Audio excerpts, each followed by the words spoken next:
Calling all junior detectives. If you are a resident of the Peterborough, Ontario, Canada listening area, I implore you to come to the taping of our next episode on Saturday, October 28th at 8 and 9:30 p.m. at the Theatre on King. And now, on with the show! Welcome, junior detectives, to the latest episode of Crime City, a monthly stage show in the style of old-time radio, recorded live at the Theatre on King in Peterborough, Ontario, Canada. This month's episode, Caught in a Steel Trap, starring Marsala Lukianchuk, Kenn Gibb, Dan Smith, Adam Martignetti, Mélanie Dubois, Dane Shumak, Ryan Kerr, and Gordon Gibb, with original music by Adam Martignetti. Crime City is written and produced by Andrew Root. Gather your family around the wireless set, sit comfortably, and it's on with the show!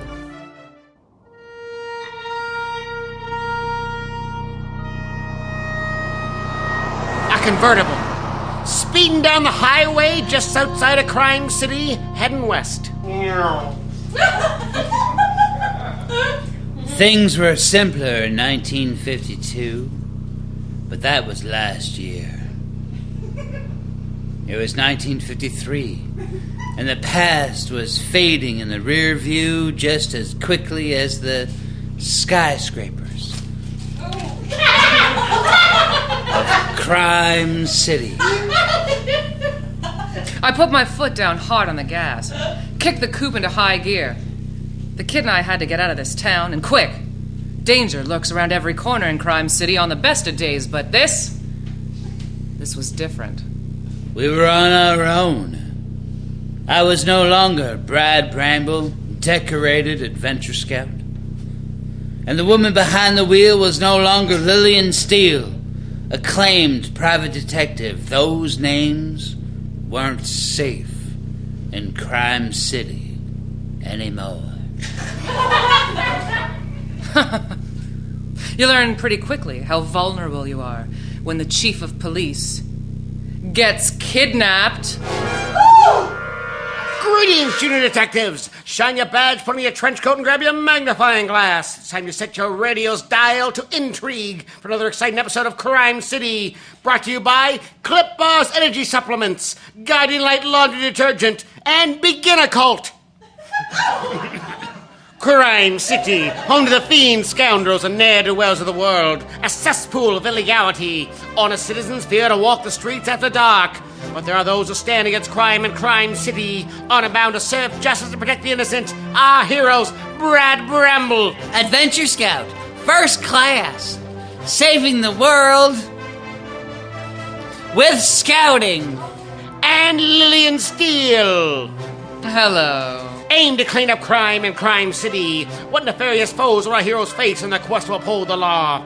Find out in tonight's breathtaking installment, Caught in a Steel Trap. Zounds and confusion, junior detectives. Could it be true? Has Victor Marshall, chief of police of Crime City, and our hero truly been kidnapped? Are Lilian Steele and Brad Bramble like a nice mint jelly? Which is to say, on the lam? It's true. But, unlike mint jelly, this situation is neither cool nor refreshing. How has it come to this, gentle listeners? Just like a bank without employees, there's no telling.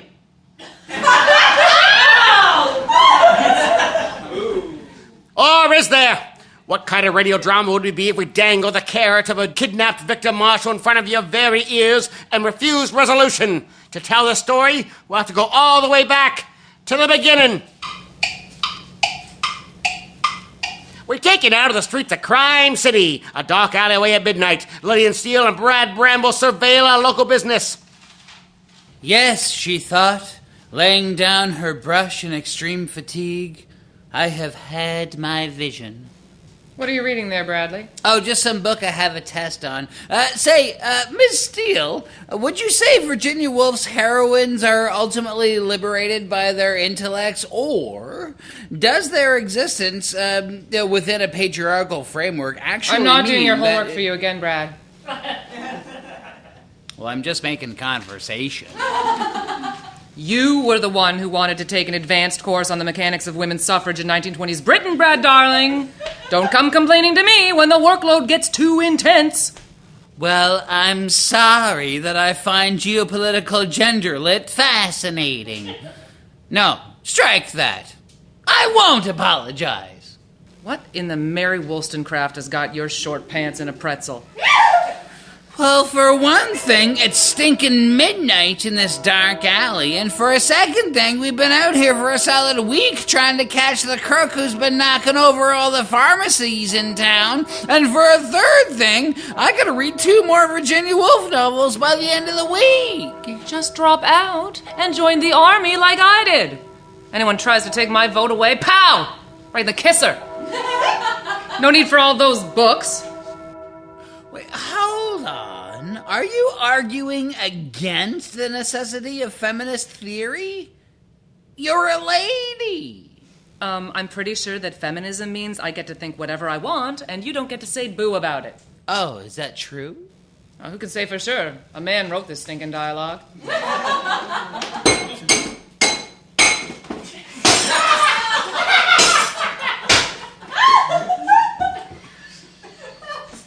What was that? I'm gonna go out on a limb and say glass breaking. Oh, look, it's the pharmacy across the street. The front window is smashed in. The pharmacy bandit. Let's get him. Watch out for the glass. We'll break down the door on the count of 3. Wait a minute. There's only a sad old man inside. The pharmacy bandit must have taken a hostage. Wait. No, wait. The old man is stuffing pill bottles into a large burlap sack. What gives? Hey, you! Hey, what are you doing in there? Who dares disturb the pattering of the geriatric giant himself? Professor Grandfather. Oh, brother. He's like 100. How dare you, you whimpering whelp? Since the death of my aged associate, the elder statesman, I am the seasoned senior snipe of Crime City, and I won't take any of your rough guff. You and this painted Pollyanna. Look, Pops, I know in your day that villains were allowed to monologue. But it's 1953. I don't have time for that. We have able-bodied criminals to catch. Yeah, and I have a test tomorrow. But don't you want the delicious catharsis that can only come from a monologue that reveals the intricacies of my secret plan? Well, let me guess. You rob pharmacies and distribute the medication to the old folks of Crime City in a kind of retirement home Robin Hood motif? Well, yes. But I was going to ramp up to it, revealing tragic motivations for my life of crime. Theft is theft, Pops, no matter how noble. Let's go. Oh.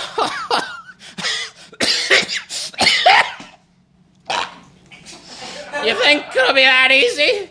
Professor Grandfather won't go gently into that dark good night. You can bet your life on it.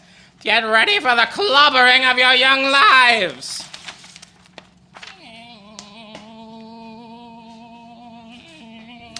Say, Miss Steele. Yes? Do you get the feeling that the quality of villains in Crime City is dipping? I have noticed a marked decline in effort and theming. Oh, hey, what was the name of that one we arrested last week? Oh, the university professor trying to train sparrows and pigeons? The bird fellow. Oh. Now, how did he expect anyone to understand that? You'd have to know so much about the graduate school work. Or they go the other way with it. Way too simple. It's no fun to arrest someone named the tax evader. Yeah, and now we've got this old coot who can't even throw a punch in less than 5 minutes. Almost there. Hand me those handcuffs, will you? Certainly. Hey, how'd you get the drop on me? Professor Grandfather. Well, you move so slowly. What are you, like 100? I mean, come on. Why, I'm a spry 96, I'll have you know. Born 3 years before the Civil War. I'm a walking, talking history lesson. Respect me! Sure. We'll get you the jail cell next to the duck pond. Come on, Gramps.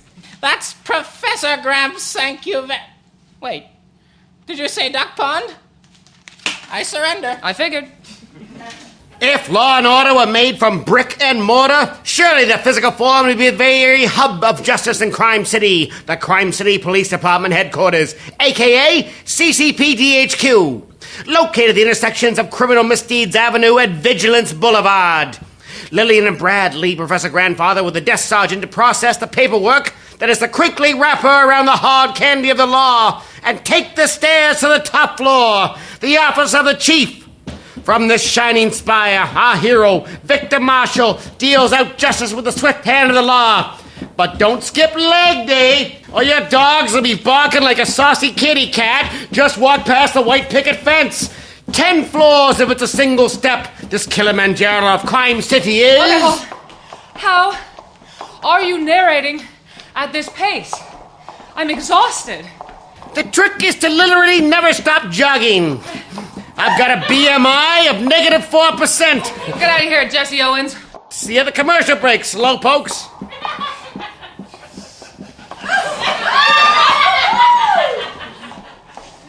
$1953.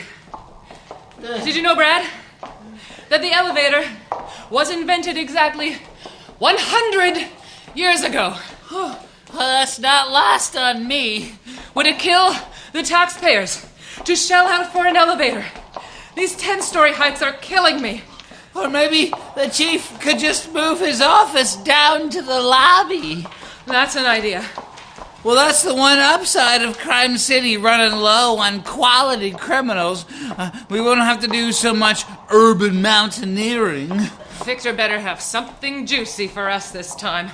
I'm not wasting my talents on any more lemur or monkey-themed bad guys. Hey, remember when we put him in the jail cell? And he said, "You'll never change me. I'm marmoset in my way." Oh, it's awful. Oh, it was just terrible. Well, it's not as bad as Rhinoceros Girl. We caught her stealing a bunch of Valentino purses, and she yells, "Charge it to my account." I mean, give me a break. Well, okay, sure, I get it. Rhinos charge at people, but you just can't take a word that's sort of on theme and make it your catchphrase. No, it's lazy. It's what it is. It's beneath us. Now, Mr. Marshall better have something truly sinister for us to work on, or I'm taking some personal days to work on my needlepoint merit badge. Well, I don't blame you. Whew. 10th floor. Whew. We made it. Well, now we just have to make it past Mr. Marshall's mean secretary, and we're in. Mrs. Wiggins. Ugh, don't remind me. Oh, there she is.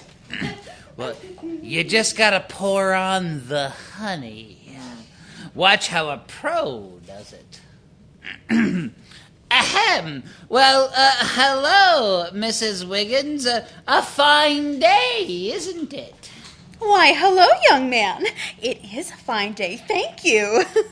Would you like a lollipop? I think I have one here in my desk. Oh, I do. Strawberry. What? Mrs. Wiggins, are you feeling all right? Never better. Something about the last few days. I feel lighter than air. Is that so? Oh. Wouldn't it have anything to do with this receipt from the liquor store on your desk, would it? Can I help you, or are you just here to make accusatory chit-chat? Well, we're here to see Chief Marshall. Is he in? He certainly is. Really? You usually just say, "Oh, I don't know." No, he's in there all right. There's something just a little more memorable about him the last few days. And between you and me, he smells better, too. Is that so? Might have something to do with the new elevator we just installed a few days ago. What? 10 flights in that trench coat he's always wearing? Yeesh, certain fabrics hold sweat. We've been taking the stairs. You don't have to tell me. You two smell like a garbage strike. All right, that's enough. We'll be on our way. Enjoy the DTs tomorrow morning.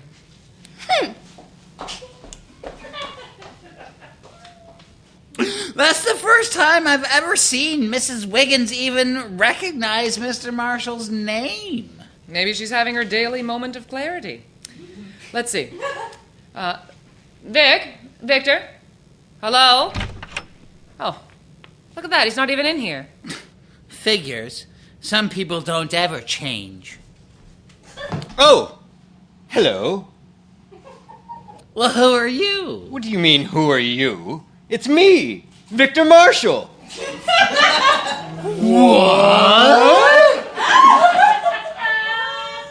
What in the Winklevoss is going on, junior detectives? Twins? Or something more sinister? Just kidding. Nothing more sinister than twins. They give me the creeps. I guess it stems from a chance encounter I had when I was a boy. It was at a carnival funhouse back in 1928. I thought I must have wandered into a house of mirrors because, how? How could there be two of that? And if you want to know the conclusion of this thrilling tale, you can pick up a copy of my autobiography in the lobby following the show. We'll be back to whatever nonsense is going on in Crime City following these messages. Do you feel tired, run down, shattered, droopy, sluggish, or slow? Does your to-do list keep you up at night? Are you not eating properly? Well, friend, solving all of these problems at once is called efficiency. And efficiency is what you will be thanks to new Clip Bars energy supplements. No time to prepare and make a nutritious breakfast, lunch, snack, and dinner, and also drink the doctor-recommended 13 cups of coffee that every American should be ingesting every day. You're not alone! But with new Clip Bars, it's possible to get all the nutrients and all the caffeine of a full day's intake in a single, easy-to-shove down your face-hole bar. You'll feel like a rocket! A rocket! A space rocket! I ate 2 this morning, so I'll be good for 2 days. That's 6 meals, 2 snacks, and 26 cups of coffee, all hitting my metabolic system at the speed of light. I'll never stop. I'll never die. I might die, but I'm getting so much done. Thank you, Clip Bars energy supplements, available at your local supermarket. And I would know. I'm Mark, and I feel super. Wait, I'm not Mark. I'm Matt. No, I'm Greg. I'm every American, and you can be too if you eat 2 Clip Bars energy supplements at once. I'm the president. I'm Susan B. Anthony. I'm doing the work of an entire nation, and I'll never apologize. Clip Bars energy supplements, condemned by every medical association, and that kind of condemnation takes efficiency. Thanks, Clip. Oh, I'm gonna go throw up in a bush.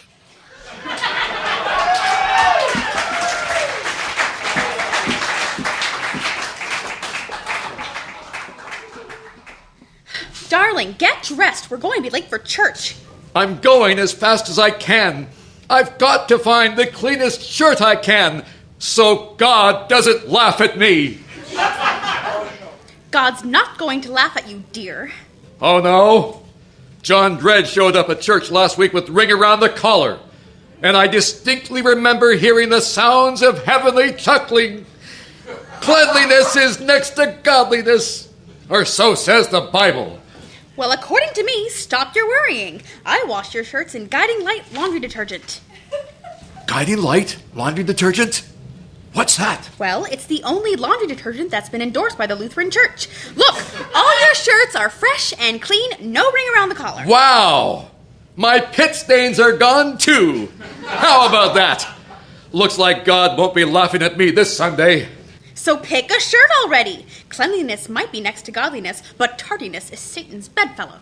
Oh, you're right. Thanks, honey. And thank you, Guiding Light.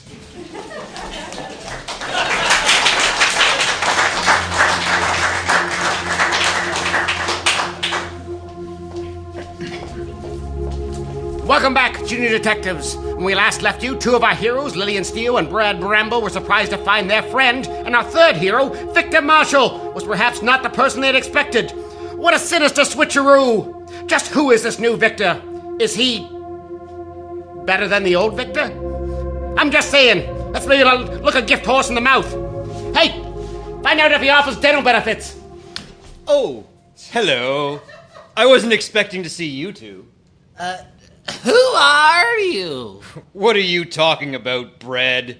It's me, Victor Marshall, at your service. Did you just call me Bread? A slip of the tongue. Of course, you're Brad. And this here is Lorelei Stahl. Silly me. Okay, 1, it's Lilian Steele. And 2, you're not Victor Marshall. Of course I am. I'm wearing Victor's clothes, aren't I? And I'm in Victor's office. So I must be Victor Marshall, Chief of Police. Ipso facto. Okay, I'd have to check to make sure, but I really don't think Mr. Marshall ever referred to himself in the third person. And he certainly never said, silly me, and he definitely never sings in Italian. Surely, there's a way to settle this. Ask me something only Victor would know. Who was your first kiss? Ooh, what's your biggest fear? My first kiss was from the classically trained harpist Claudia Dougray Smythe. And my biggest fear is that I shall never hear her music again. Brad, did he get your question right?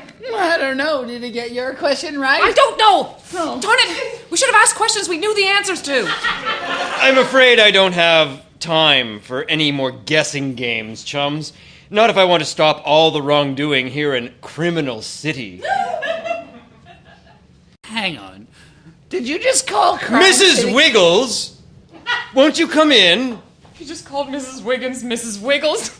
She's gonna let him have it. Oh, we'll just wait till the dust settles, then we'll see who's actually who. Ah, hello, Mrs. Wiggles. Aren't you looking fine today? Here we go. Let the fireworks begin. Well, hello, Chief Marshal. Don't we look handsome today?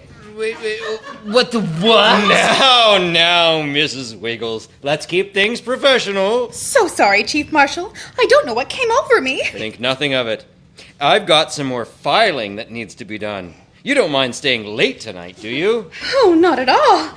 And then perhaps afterwards an intimate dinner, just the two of us. No, I don't think so. Thank you, Mrs. Wiggles. That'll be all. Minerva, what's come over you? Yeah. Since when do you put up with direct eye contact? I honestly don't know. It's like I've been wandering lost and alone in the desert, and then all of a sudden, bam! Flash flood! Those papers won't file themselves, Mrs. Wiggles. Right away, Chief Marshal. Oof, I'm gonna wear out my diary writing hand tonight. All right, just what in the invasion of the body snatchers is going on here? Whatever do you mean? I'm far too busy solving crimes to play at guessing games, Marion. It's Lilian. And you'd know that if you were the real Victor Marshall. Come on, Miss Steele. Let's get out of here. Something fishy's going on. Yes. Quit thyself from off my door, as the poet says. Now, what does that mean? You know I hate poetry. No, let's go. We can find the real Mr. Marshall and figure this out somewhere else. Goodbye, Brett and Lauren, and take the elevator. You look exhausted. Look exhausted, do we? Who does he think he is? Yeah, and who does he think we think he is? And who does he think he's fooling? Yeah, we'd have to be pretty foolish to be fooled by the fooling we think that he's very foolish indeed. What are you doing? I think I'm agreeing with you. Well, I'm taking the elevator. But not because he thinks I need to.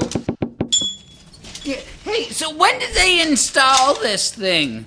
I don't remember any construction. Yeah, neither do I, but it seems like we've become a little unobservant lately. Hey, what a weird guy. What's he doing in Mr. Marshall's office? Did Mr. Marshall hire a stand-in to get away from Mrs. Wiggins? She's a poison ivy rash on the best of days. Well, maybe he's hired a look-alike because there's an assassin stalking him from the rooftops of neighboring buildings. Lookalikes usually have to look like the person they're supposed to look like. That's like the only qualification. Yeah, fair point. He didn't look anything like the real Victor. Or sound like him. Wait a minute, is the elevator picking up speed? I think it is. I don't like this. Wait, we just passed 2 floors. That's 9 floors. We're about to crash into the lobby. Hold on. Oh, wait. We just passed the lobby. Are we in the basement? I don't know. How far down does this thing go? And when will it stop? In an elevator is number 6 on my list of ways I don't want to die.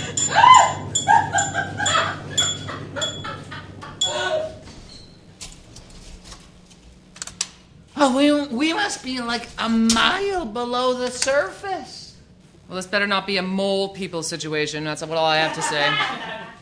Wait. Do you hear that? Someone's coming this way. At the ready, Scout Bramble. We'll take care of this subterranean scoundrel right quick.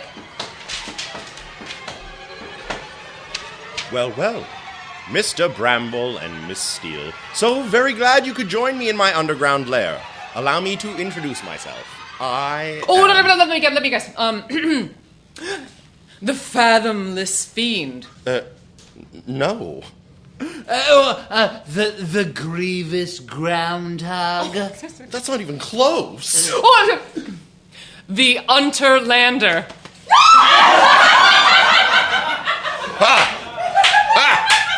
I wish I could fit into her costume. No. My guests. My name is Roger Havasham. Sorry, who? Oh, why don't you both follow me? This will take a while to explain. A sinister figure with an express elevator to an underground lair? And still no answers as to the identity of the man in Chief Marshal's office? Stay with us, junior detectives, for although the tension is as taut as the Unterlander's costume, we hope that, given time, it will also be just as revealing. And with that mental image to marinate in, we'll be right back after these commercial messages.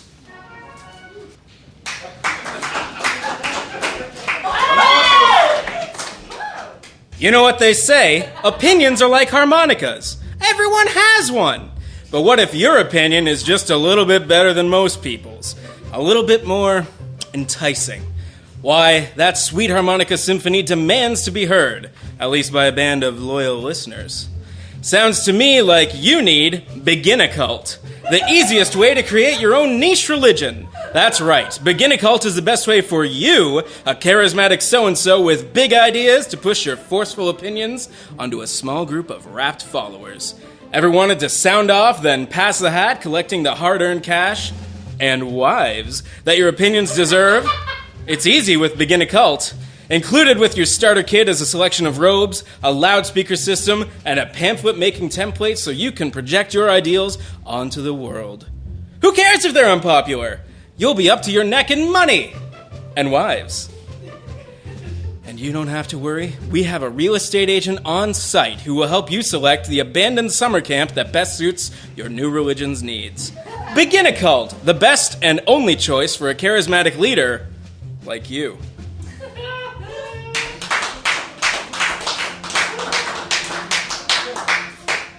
Welcome back, gentle listeners, to the subterranean lair of Roger Havasham. And just who is Roger Havasham?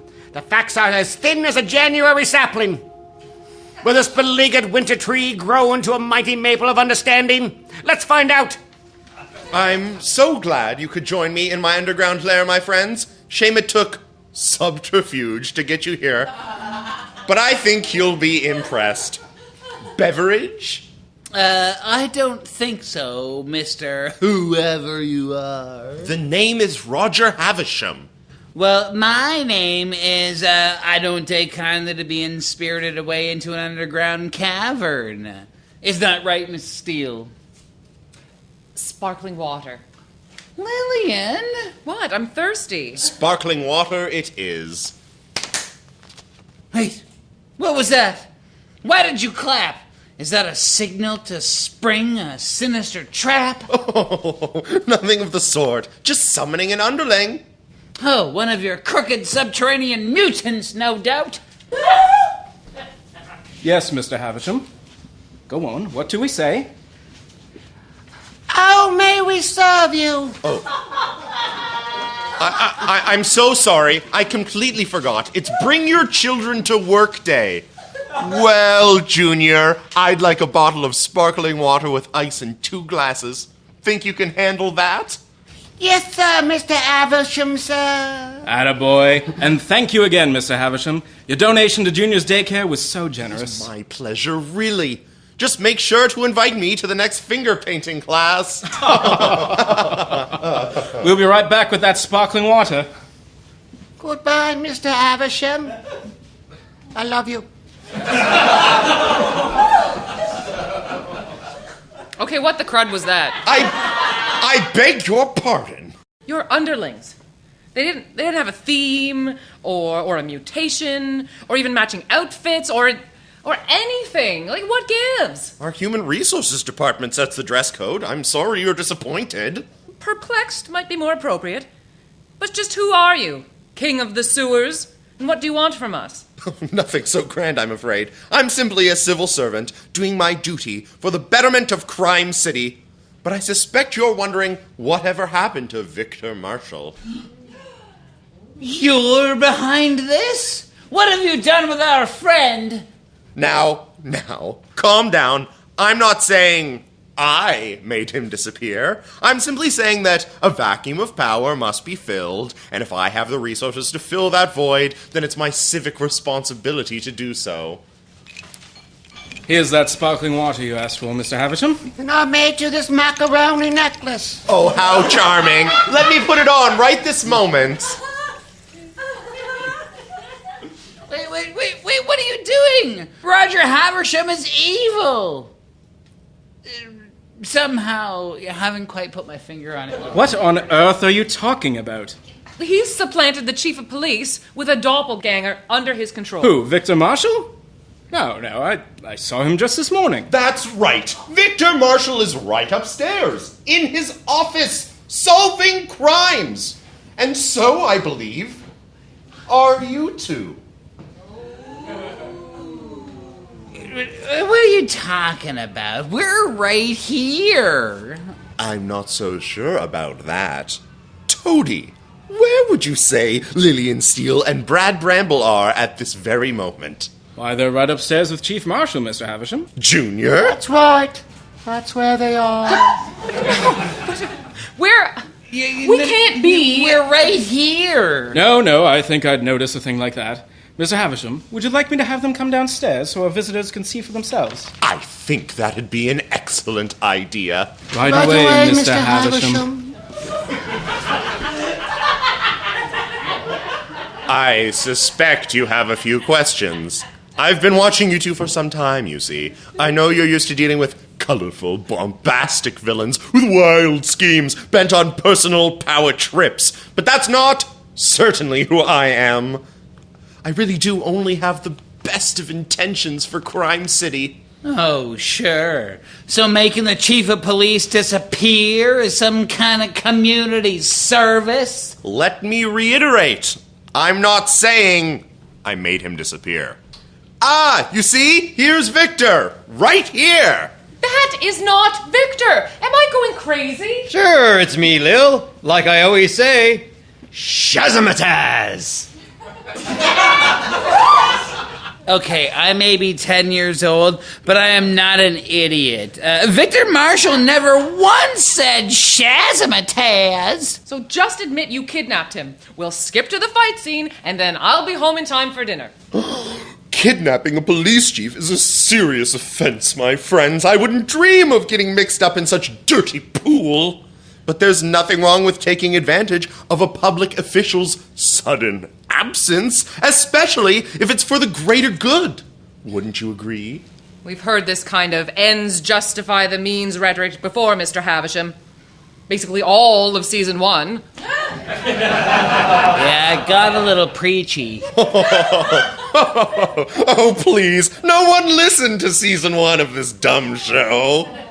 And while I am on the record as having not made Victor Marshall disappear, I will say that the morality of making 2 private citizens disappear has a lot more wiggle room. You're gonna make us disappear? Your words, not mine. Wait,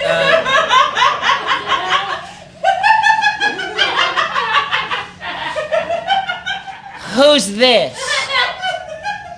The name is Brad Bramble, Adventure Scout, first class. No, you're not. Saving the world Don't! with scouting.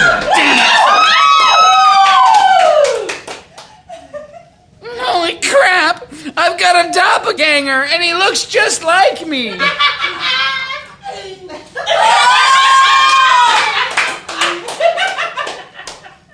Well, I don't know what happened with mine. Hiya! I'm Lilian Steele. Check out my robotic leg. It shoots missiles. Okay, what the crud? This is some shoddy workmanship, Havasham. In clinical trials, 9 out of 10 couldn't tell the difference. I beg your unbelievable pardon. Call me Lily. Never. All right, how many merit badges do you have? 376. How many do you have? 375. 377. One more than you. Hey, kid, don't tell fibs. Sorry, Mr. Marshall. Hey, Quit it. Stop No, talking stop like that. that. I don't like this game. Knock it off. Stop it. Stop it. Hey, Havasham. Evil takeover aside, I really think you need to upgrade my model. Whatever do you mean? She's the spitting image. I cut my hair with the burning end of a candle. That's why my ears are all black and smoldering. I mean, are you kidding me? As for the takeover being evil, well, that's a matter of perspective. I know a certain Mr. Machiavelli who would agree with me. Wait, you can't use a 16th century Italian philosopher to justify a puppet police force. That's illegal. Sounds like somebody got their moral ambiguity badge, right? Okay, I'm really starting to like this guy. But I'm still not in favor of replacing us with doppelgangers. You're not seeing the big picture. Okay, I'm confused. Is seeing the big picture your gimmick? I'm over here waiting for you to bust out in villain theatrics. I told you, I don't do gimmicks. I'm a man with big plans. Gimmicks are stupid. Boss, are you okay? I'm fine. Everyone shut up. You'll see how my plans for the city play out if you just give them a chance. Yeah, I don't think we can allow that, Raj. I think we'll have to go ahead and take you in for kidnapping Victor Marshall. And just whom will you be taking me in to? You seem to forget that being best buddies with the chief of police is a thing of the past. He's far, far away in the west, where you'll never find him. Now, my delightful doppelgangers, detain them! There's the alliteration coming out. I knew you had some meaning in you, Raj. I'm not doing it on purpose! Yeah, we're gonna have to take a rain check on being locked up in a dank cell there. We can't let you Raj. Hope you've got your jailbird merit badge. I saw a horse today and tried to catch it.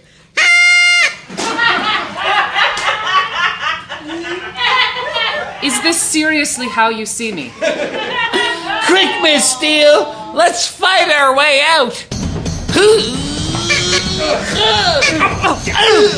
I don't even know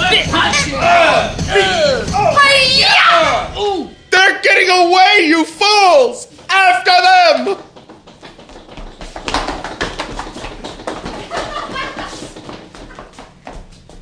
Racing through the underground tunnels of Roger Havisham's lair takes a heroes in a circuitous escape route. And when finally they emerge in the light of day, they boost the first car they see. The second car they see. Well, I'm not riding around in a Nash. Okay, They boost the second car they see. 15th. I wanted a convertible. Holy cats! Ain't you never been on the run before? They eventually boost a car and hit the open road. Where are we going? I'll never pass this test now. Roger Havasham said Victor was far, far away in the west. So that's where we're going. There's not much to go on. But it's all we've got. I'm with you, Miss Steele. We'll find him. And we'll bring him home. Oh. Well, I was just going to set up shop somewhere else. Like, I don't know, maybe Hawaii? I mean, Hawaii is west of here. Miss Steele! Okay, fine. Well, do your thing. And so, in a convertible, speeding down the highway just out of Crime City, heading west, our heroes go in search of the kidnapped police chief, Victor Marshall. What adventures await them on this cross-country road trip rescue? What colorful characters will they encounter? Just who is Roger Havasham?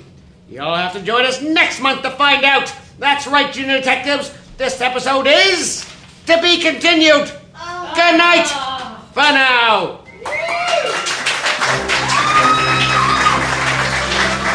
This episode of Crime City featured Marsala Lukianchuk as Lilian Steele, Kenn Gibb as Brad Bramble, Dan Smith as the narrator and Toady Jr., Adam Martignetti as Professor Grandfather and Toady Sr., Mélanie Dubois as Mrs. Wiggins and not Lilian, Dane Shumak as Roger Havasham, Ryan Kerr as not Victor, and Gordon Gibb as not Brad. Crime City, the podcast, is produced by Andrew Root and Adam Martignetti. Listen to previous episodes on iTunes, Stitcher, Blueberry, and Soundcloud. To help us find new listeners, rate and review us on iTunes. Special thanks to Ian Osborne and Sarah Ty. Extra special thanks to our Patreon sponsors, Aisha Barmania, Steve Higgs, and the mysterious Person Number 42. If you'd like to sponsor the show and gain access to all kinds of perks and rewards, visit us at patreon.com/Crime City Series. Information about future shows can be found at facebook.com/Crime City The Series and on Twitter and Instagram at Crime City Series. We'll see you next time, Junior Detectives. And don't forget, if you are a resident of the Peterborough, Ontario, Canada listening area, come to the taping of our next episode at 8 and 9:30 p.m. on Saturday, October 28th at the Theatre on King.